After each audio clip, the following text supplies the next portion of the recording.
people who feel drawn to mediumship ask the same fundamental question: how does mediumship actually work?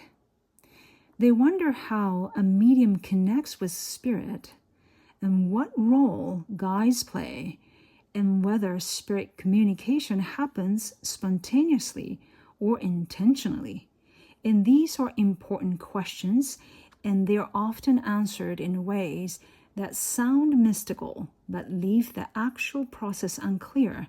So in this video, I want to slow this down and make the dynamics of mediumship visible.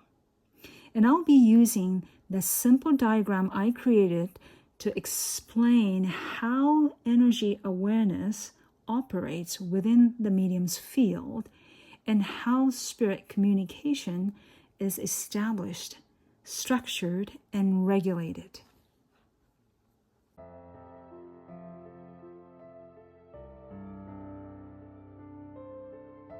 And mediumship is not a passive experience.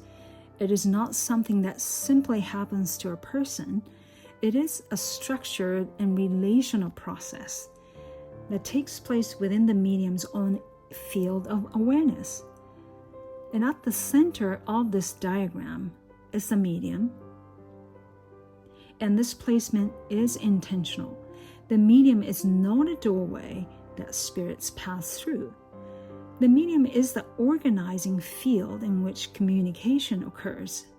So everything happens within the medium's energy field, which is often referred to as aura, the biofield, or some people and I call the power. The power does not refer to force or intensity. It refers to a state of attuned awareness that allows communication to occur while the medium remains present, embodied, and regulated. And so to understand mediumship clearly, we first need to clarify a basic distinction. So incarnate souls are people who have physical bodies, and discarnate souls are people who exist in the spirit world. And mediumship specifically involves communication with discarnate souls. So this distinction matters because not all intuitive perception is mediumship.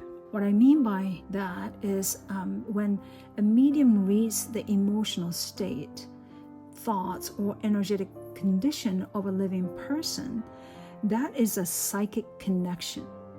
So in this diagram, that connection is represented by a psychic link between the medium and incarnate souls.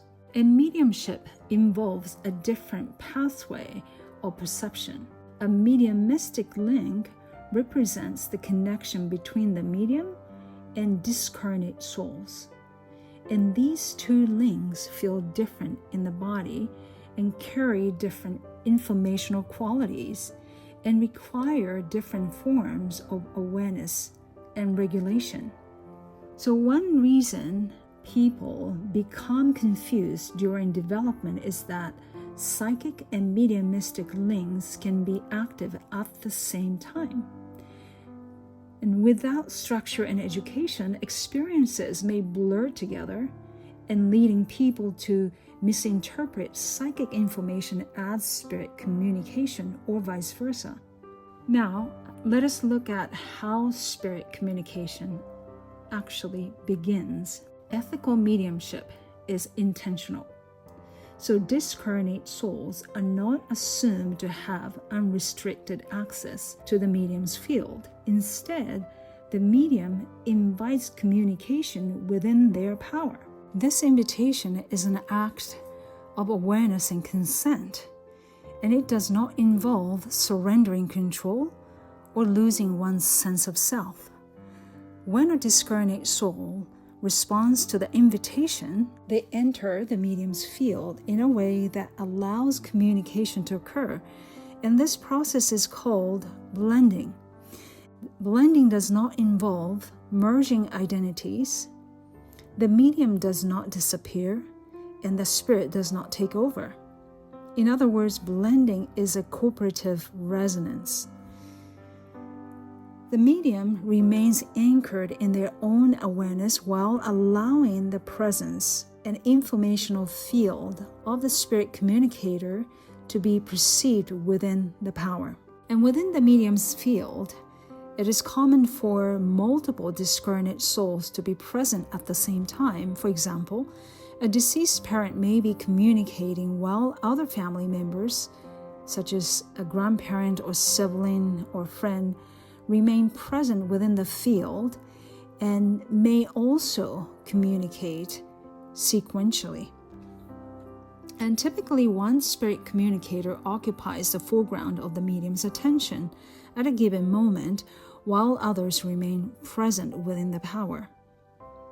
And clear communication depends on the medium's ability to regulate attention and maintain relational clarity rather than on limiting spirit presence.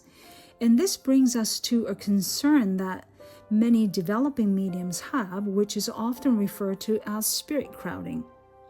The spirit crowding does not mean that spirits are overwhelming or out of control.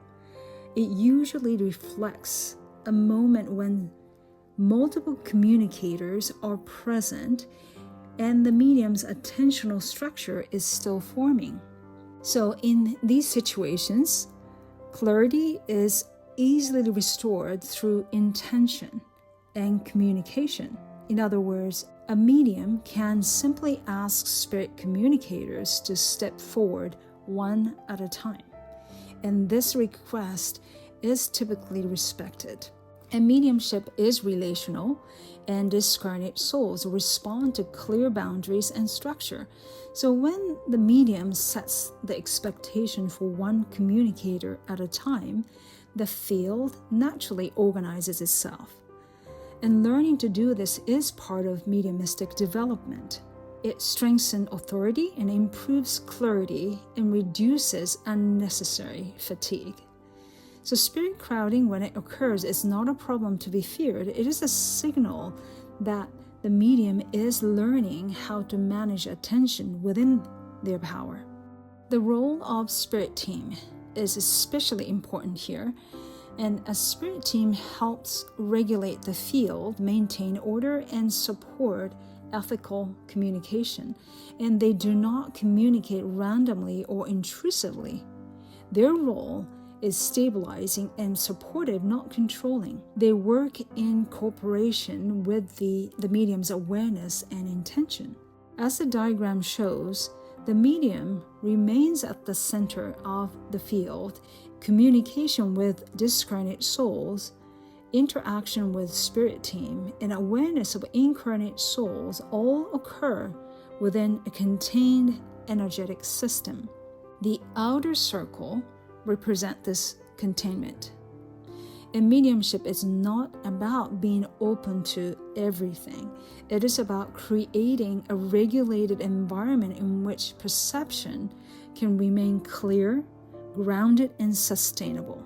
When mediumship is grounded in awareness rather than intensity, communication becomes clearer and the medium remains well regulated. And this is what allows mediumship to be practiced ethically and sustainably over time. Now, I hope this was helpful for you, and I'll see you in the next video.